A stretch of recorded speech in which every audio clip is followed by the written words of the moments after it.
안녕하세요. 세상을 보는 창, 세상을 여는 창, 세상을 바꾸는 창, 김창현의 창 시작하겠습니다. 한 주간의 이슈가 된 인물을 털어드리는 이은혜 위원 나와 계십니다. 안녕하세요. 네, 안녕하세요. 이슈가 되는 인물을 나달 털듯 탈탈탈 털어드리는 인물 탈곡기 시간입니다. 이은혜입니다. 많이 덥지요? 네, 정말 덥네요. 그래도 오늘은 좀 선선한 편인 것 같습니다. 비가 와서 아무래도, 그런지.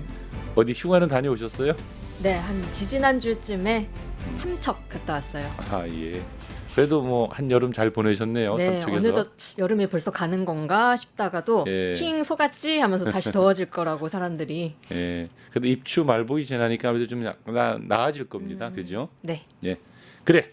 오늘은 이제 누구를 탈곡해 보십니까? 네, 오늘은 이제 곧 우리의 곁을 떠나실 분, 떠나기 전에 한 알 한 알 가시는 길 고이 털어드리려고 준비를 좀 해봤습니다. 네. 바로 국민의힘 권성동 의원입니다. 아, 예. 곧 우리 곁을 떠날 윤석열 씨와 같이 한 방에 있게 될 분이죠. 요즘 큰 거 한 장에 뭐 홀리마더에 아주 시끄럽던데요. 맞습니다.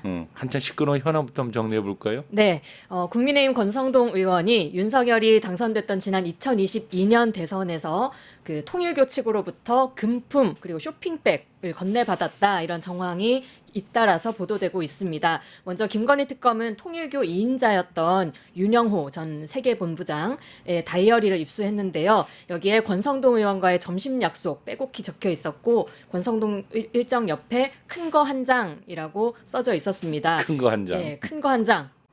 아마 사람들은 1억이라고 말들을 네. 하던데요. 또 점심을 둘이서 먹고 난 이후에는 윤 씨가 권 의원에게 윤석열 후보를 위해 잘 써달라라는 취지로 문자 메시지도 보냈다고 확인했습니다. 즉 큰 거 한 장이 대선을 위한 거였다 이렇게 해석을 할 수 있는 거죠. 그리고 이게 끝이 아니었는데요. 권 의원이 2022년 2월에서 3월쯤 통일교 한학자 총재가 기거하는 이 천정궁 여기를 두 차례 방문했는데요. 한 총재가 권 의원에게 쇼핑백 2개를 줬고 권 의원은 한 총재에게 큰절을 했다라는 증언도 나왔습니다. 많은 분들이 상상의 나래를 펼칠 것 같은데요. 쇼핑백 안에 뭐가 들어 있었을까요? 뭐 과일 꾸러미는 아니었을 거고 그걸로 큰절하지는 않겠죠. 그렇죠. 보통 우리가 어른한테 큰절할 때는 세뱃돈 받을 때잖아요. 예. 그래서 뭐 돈이겠거니 싶기도 하고 실제로 윤 전 본부장도 금품이었다라고 이야기를 했습니다. 전달 경위도 구체적으로 말했는데요. 먼저 총재의 금고에서 꺼낸 현금을 총재 비서실장이 쇼핑백에 포장했고 재정국장을 거쳐서 자기가 직접 권성동에게 줬다 이렇게 밝혔습니다. 세간에는 5만 원권을 한 1,000장 정도를 잘 묶으면 큰 쇼핑백에 하나가 이렇게 들어간다고 합니다. 그래서 쇼핑백 하나에 5억 까지도 갈 수 있다라고 얘기하는데 그러면 쇼핑백 2개면 10억이나 되는 건가 싶기도 하고요. 야, 여러모로 아주 냄새가 물씬 나는데요. 그럼 한번 우리 권성동 의원 한번 털어볼까요? 네, 털어보기 전에 지금 이 문제 왜 중요한지 한마디만 더 해보자면요. 이 돈을 만약에 권성동이 혼자 먹으셨다면 개인의 어떤 정치자금법 위반이 되지만 아까 그 문자 메시지처럼 윤석열의 대선 자금으로 쓰였다면 이 20대 대선, 지지난 대선이 불법 자금으로 치루어진 불법 선거가 되는 겁니다. 문제가 확 또 달라지죠. 완전 달라지는 거죠. 그래서 초입에 제가 이제 권성동 의원 이제 곧 가실 분이다라고 얘기했는데 요즘에 세간의 주목은 권성동이 혼자 가실지 국민의힘과 윤석열까지 싸잡아서 데리고 가실지 요게 이제 관건이다 한 겁니다. 네. 그러면은 일단은 그 내용들이 여러 가지로 많이 드러나고 있다라는 것이잖아요. 맞습니다. 예, 추가로도 있죠. 그 김건희 특검팀이 최근에 윤 전 본부장이 권성동에게 통일교 정책을 국가 정책으로 추진해 주면 내가 윤석열 선거를 돕겠다 이렇게 약속했다는 정황도 파악을 했고요. 그러니까 돈을 주는 목적도 이제 드러나기 시작을 그렇죠. 했다. 굉장히 구체적으로 나타나고 있네요. 맞습니다. 또 대선 경선 때는 통일교 뭐 신천지도 같이 언급되지만 집단 입당 설도 계속해서 얘기 나오고 있고요. 또 최근에 혹시 그 택배 기사한테 전화 잘못 건 그 뉴스 많이들 보셨을 텐데 그렇게 권성동 의원이 윤 전 본부장과 조사 내용 관련해서 수차례 통화했다는 이 내용도 드러나고 있습니다. 점점 정말 냄새가 납니다. 그럼 한번 이제 권성동 의원 한번 신나게 털어보시죠. 이제 네, 탈곡해야죠. 털어보겠습니다. 예. 드릉드릉 탈곡기 돌아갑니다. 네. 먼저 권성동을 소개하겠습니다. 1960년 4월 현재 강원도 강릉시로 바뀐 강원도 명주군에서 3남 1녀 중 장남으로 태어났습니다. 공부를 되게 잘했었나 봐요. 중학교 내내 전교 1등을 놓치지 않았는데 이 강릉에서 제일 좋은 고등학교는 강릉고라고 하는데요. 이 명문고인 강릉고가 아니라 강릉명륜고등학교로 진학을 하게 됩니다. 왜냐? 아버지가 거기 교감 선생님이었거든요. 이 시점부터 아빠 찬스의 냄새가 물씬물씬 자욱합니다. 예. 참고로 이 권성동의 부친께서는 강릉 명륜학원 이사장까지 지냈습니다. 이후 1980년 중앙대 법대에 입학했고 85년 사법시험에 합격. 88년 사법연수원 제17기로 수료했습니다. 이재명 대통령이 중앙대 법대 82학번이시거든요. 그러니까 학교 선배님이 되는 거고요. 그리고 이재명 대통령과 함께 고시반 생활도 함께 했던 이 역사가 있다고 합니다. 실제로 캠퍼스 커플이 지금의 아내분이신데 그 아내분이 이재명 대통령에게 미팅을 또 주선해주기도 했답니다. 그 인연이 그렇게 이어지네요. 보니까 어깨도 툭툭 치고 친한 것 같았어요. 친해 보이더라고요. 예. 예, 그러고 나서 1991년부터 수원지방검찰청에서 검사 생활을 시작했습니다. 이후 서울중앙지검 특수부, 광주지검, 대검찰청 거쳐서 2005년 인천지검 특수부장 역임했습니다. 이후에 변호사로도 잠깐 개업했었는데요. 한 1년 한 만에 마무리하고 정계에 입문하게 됩니다. 곧장 2007년 당시 한나라당 이명박과 함께 시작을 했는데요. 한나라당 법률지원단장, 대통령직 인수위원회 법무행정분과 상근 자문 이렇게 거친 다음에 2008년 드디어 이명박 청와대 민정수석 비서관실의 법무비서관으로 근무하게 됩니다. 2009년에는 한나라당 소속으로 제18대 국회의원에 출마해서 당선됐고요. 그때부터 내리 18대, 19대, 20대, 21대, 22대까지 총선에 내리 당선돼서 강원권 최다선 의원으로 걸어왔습니다. 특수부 검찰 출신의 5선 의원, 이 강원도 내에서는 그 위세가 아주 대단할 것 같습니다. 네, 나는 새도 떨어뜨리는 그런 수준일 것 그렇겠네요, 같은데요. 진짜로. 근데 오늘의 그럼 이제 첫 번째 키워드는 어떻게 되나요? 첫 번째 키워드는 예. 성렬이 친구입니다. 성렬이. 여기서 말하는 성렬이는 윤석열 말하는 건가요? 네, 그 석열이입니다. 네. 윤석열과 권성동 예. 1960년생으로 동갑내기인데요. 갑장이네요. 네, 근데 또 10대 초반 때부터 알고 지낸 사이라고 합니다. 오. 왜냐, 윤석열의 외가가 예. 또 강릉이라는 거예요. 그래서 어린 시절에 방학만 되면 외가에 가서 방학을 보냈는데 그때 할머니가 옆집 할머니의 손주를 얘랑 친하게 지내라 공부 되게 잘하는 애다 하면서 소개를 해줬는데 그게 권성동이었던 거예요. 그래서 그때부터 이 엄친아 아니라 할친손, 할머니 친구 손자와 10대 시절 방학 때마다 예. 뛰어논 사이였다고 합니다. 하지만 윤석열이 알다시피 그 구수생으로 사법시험 합격했잖아요. 그렇죠. 예, 예. 그러다 보니까 사법연수원 기수로는 한참 후배겠네. 차이가 나서 예. 엄청난 선후배 사이기도 해서 서로 부를 때는 최근까지도 친구 먹지 않고 서로 존칭을 한다고 합니다. 그리고 그렇게 내란숙의 모든 원흉의 시작, 검사 윤석열이 처음 정치인 윤석열로 데뷔했던 때에도 이 권성동이 그 옆에 함께 했었는데요. 2022년 어느 날 갑자기 윤석열과 권성동의 사진이 공개되면서 윤석열의 대선 출마 의지가 공식적으로 알려지게 됐습니다. 화면에 이제 사진이 좀 뜰 텐데요. 둘이 나란히 저 사진이요? 친하게, 네, 저 사진이 떴습니다. 두 사진이면 이게 지금 윤석열이 처음 출마할 때 그 사진이죠? 예, 출마 그 2022년 3월에 윤석열이 검찰총장직을 그만뒀거든요. 예. 그래서 그때까지는 이제 물밑에서 대선 준비를 쭉 하던 시기였습니다. 그때까지만 해도 차기 대선 주자 누구냐, 윤석열이 나오냐 안 나오냐, 나오면 어느 당으로 나오냐, 혹시 국민의힘 입당하는 거냐, 이런 말들이 되게 오가기만 하고 실제로 윤석열이 본인의 의지를 표명하지 않았을 때였거든요. 그러다가 5월 29일 윤석열이 강릉에 아까 말씀드렸던 그 외가를 찾아서 성묘도 하고 온 김에 지역구 의원이라고 권성동을 만나서 저녁 식사를 했습니다.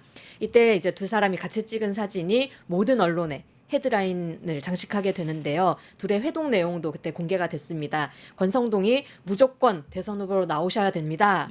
라고 말하자 윤석열이 고개를 끄덕였다. 뭐 이런 내용도 있고요. 또 권성동이 정권 교체해야 되는 거 아니겠냐. 이제 좀 네가 나서야 될 때 아니냐라고 얘기했더니 윤석열이 열과 성을 다하겠습니다라고 답했다. 이런 내용이 언론에 공개가 됐습니다. 그리고 이날 헤어지고 나서는 권성동이 총장님이 자리를 주든 안 주든 제가 대선 때까지 바른 소리 특보 역할로 보자 하겠다. 이런 문자를 또 보냈다고 합니다. 그때부터 둘의 정권 교체 의기투합이 시작이 된 거고 대한민국의 엄청난 시련도 함께 스물스물 시작이 된 겁니다. 윤석열은 그 사진을 찍은 2개월 후에 국민의힘에 전격 입당했습니다. 그러니까 권선동이 찐윤으로 불리고 뭐 윤핵관으로 불리는 게 단순하게 뭐 윤석열의 라인이다 이런 차원이 아니네요. 어린 시절부터 그렇게 갑장으로 친구로 지냈다라는 것도 오늘 아주 굉장히 듣는 또 하나의 뉴스인데. 네, 그리고 대선을 뭔가 결심한 게 권성동의 그러니까요. 조력 덕분인 것처럼 포장도 보여져 되잖아요. 있고. 실제로도 그런 영향이 있었을 것이고. 의기투합해서 같이 이제 정권을 잡아보자라는 것까지 함께 했다라는 거네요. 네, 그 실제로 대선 경선 때부터 권성동 의원이 캠프 조직 관리를 도맡았었고 대선 캠프에서는 총괄 본부장까지 역임을 했습니다. 아까 그 통일교를 만나서 돈을 받고 했던 것도 다 총괄 본부장으로서 돈을 받은 거였죠.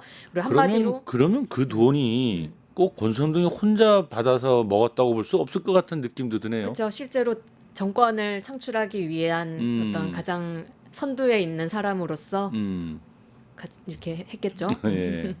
어쨌든 이 권성동 한마디로 윤석열 정권 창출에 가장 앞장선 개국 공신이다 이렇게 봐도 될 것 같습니다. 진정한 윤핵관. 그렇죠. 이 처음에 윤석열이 이제 정치권에 등장했을 때만 해도 정치 신인이 등장했다. 그랬죠. 뭐 할 말은 하는 사람. 저는 뭐 집단에 충성하지 개인에 줄 서지 않습니다. 이런 사람한테 말. 충성하지 사람한테 않습니다. 충성하지 않습니다라는 얘기했던 뭐 그런 돌풍이 많이 다뤄졌는데 네. 실제로 윤석열 임기 내내 정치 신인은커녕 새로운 정치는커녕 정치 자체가 아예 존재하지 않았었잖아요. 네, 맞아요. 자질도 없고 능력도 없고 술이나 처마시고 그런 뭐 마누라 하자는 대로 질질 네. 끌려가기만 하는 예. 그런 인물을 등 떠밀고 앞장서서 조력하고 그래서 스스로는 정권의 실세로 거듭난 이 권성동 그게 권성동이군요. 그죠. 이 사람이야말로 윤석열 정권의 실패 그리고 대한민국이 겪었던 온갖 고뇌의 큰 책임자가 아니냐 이렇게 좀 볼 수 있겠습니다. 그렇네요. 그리고 2023년에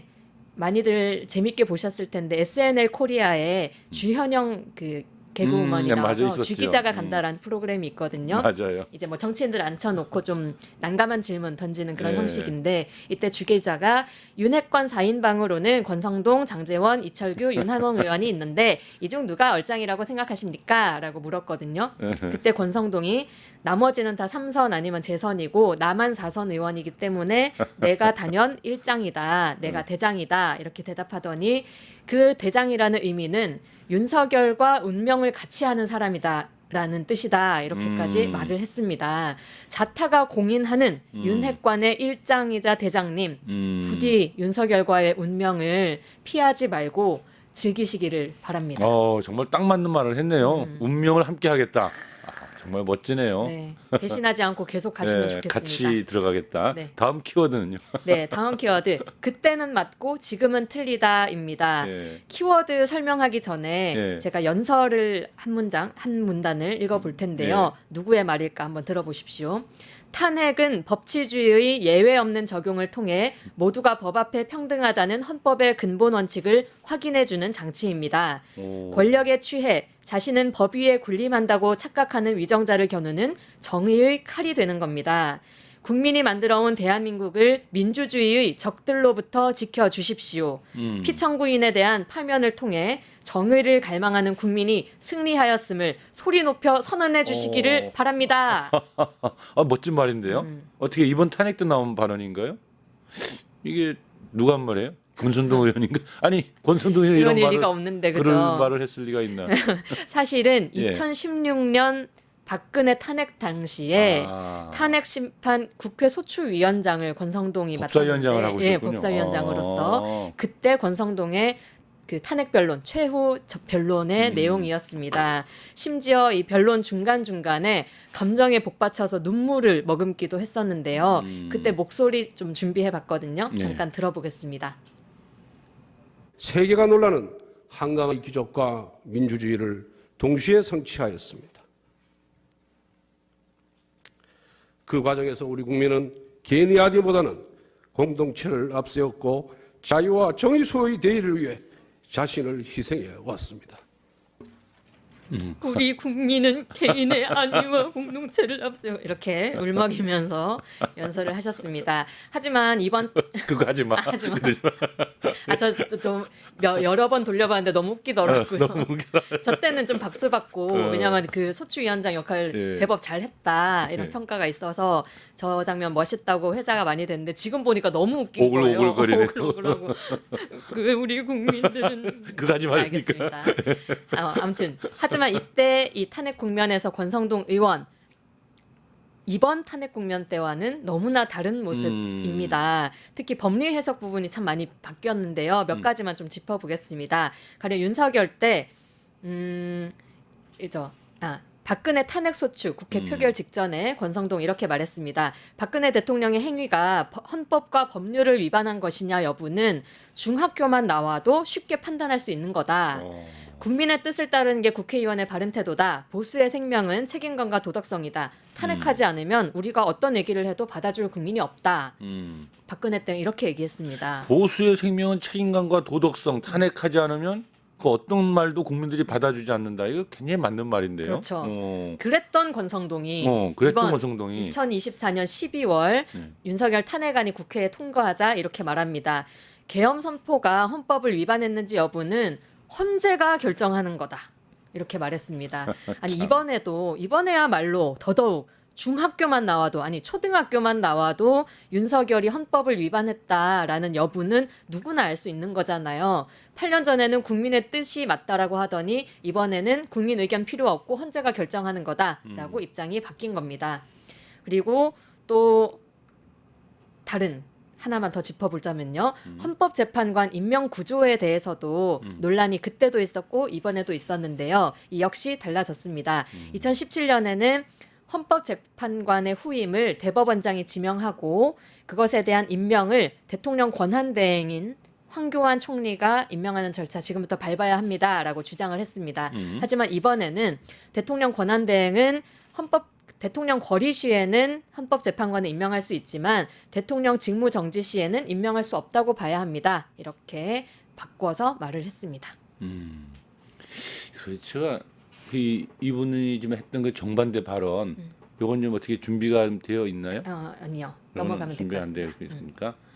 그런 게 한마디로 이제 한 입 갖고 두 말을 하는 거네요. 그러니까 이제 배웠다는 사람이 손바닥 뒤집듯이 뒤집어도 되는 겁니까 이거? 권성동이 그 당시에 예. 박근혜 탄핵 국면에서 요게 논란이 되자마자 바로 새누리당 탈당하고 바른정당 만들어서 갔었거든요. 그때는 뭐 이미 손절한 사람이니까 별로 지킬 마음이 없었던 것 같은데 이번에는 아무래도 아까 말씀드렸듯이 윤석열과 운명을 함께하는 그러니까. 정권의 창출자로서 맞아요. 윤핵관의 대장으로서 윤석열의 몰락은 곧 나의 몰락이라고 그렇죠. 생각을 하니까 그래서 좀 태도가 바뀌었나 싶기도 합니다. 그리고 뭐 바른정당 얘기 나온 김에 잠깐 보면요. 그때 이 박근혜 국정농단 터지니까 가짜 보수와 결별하고 진정한 보수의 정신을 새롭게 세우겠다 하면서 간 거거든요.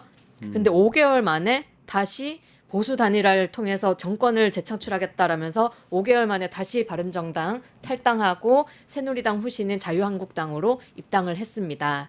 본인 말로는 보수의 생명이 책임감과 도덕성에 있다라고 하더니 지살길 찾아가지고 요랬다 저랬다 여기 갔다 저기 갔다 하는 꼴이 좀 가소롭달까요? 아니 아까 앞에서 그 박근혜 탄핵할 때는 그렇게 막 도덕성 찾고 이렇게 울먹이고 하셨던 분이 어떻게 이번 탄핵 과정에서 대놓고 또 윤석열을 옹호하고 그렇게 말이 왔다 갔다 하네요. 네, 그러니까. 이번에 거는 정말 진중하게 좀 짚어봐야 될 건데요. 네. 그 계엄의 밤에 비상계엄 해제 요구안 결의안에 투표 불참했었죠. 네. 그리고 12월 7일 윤석열 대통령 탄핵 소추안 표결에도 또 불참했습니다. 우리 그때 여의도에서 응원봉 들고 오들오들 떨면서 얼마나 분노했습니까? 예, 맞습니다. 그때 권성동 표결 불참했던 거 확인해야 되고요. 또 12월 10일에는 12.3 비상계엄 사태에 대한 상설특검 수사 요구안 표결이 있었는데 여기는 참석은 했지만 반대표를 던졌습니다. 그리고 그 당시에 원내대표 연설에서는 사죄, 반성의 말은 하나도 없었고 국정 혼란의 책임이 민주당 이재명 대표와 민주당의 의회 독재에 있다. 이런 주장을 연설로 했습니다. 이런 권성동의 말과 행동 모두 다 내란 옹호, 내란 동조 행위잖아요. 윤석열과 김건희는 물론이고 이렇게 권성동 같이 내란 옹호했던 사람들 일벌백계 확실하게 처벌하고 다시는 이런 반헌법적인 정당 대한민국에 발 디딜 수 없게 만들어야겠습니다. 예, 진정한 보수, 도덕성과 책임성 반드시 그 지켜주시기를 바랍니다. 그거 하지 말라 그랬죠. 아무튼 이은혜 의원님 수고하셨습니다. 네, 감사합니다. 잠시 전하는 말씀 듣고 대한민국에 사는 평양 시민 김연희 씨와 대담을 진행하겠습니다. 유튜브 구독하고 실시간 채팅과 댓글을 남기시면 매일매일 7천 TTCO를 드립니다. 참여 방법은 통통물 어플을 다운로드하고 회원가입과 로그인을 해주세요. 마이페이지에서 나의 회원 고유 번호를 복사해주세요. 유튜브 구독 후 실시간 채팅이나 댓글창에 고유 번호를 한 번만 입력하면 준비 끝! 지금 유튜브 채팅과 댓글 쓰기 참여하고 실천 TTCO 받아가세요.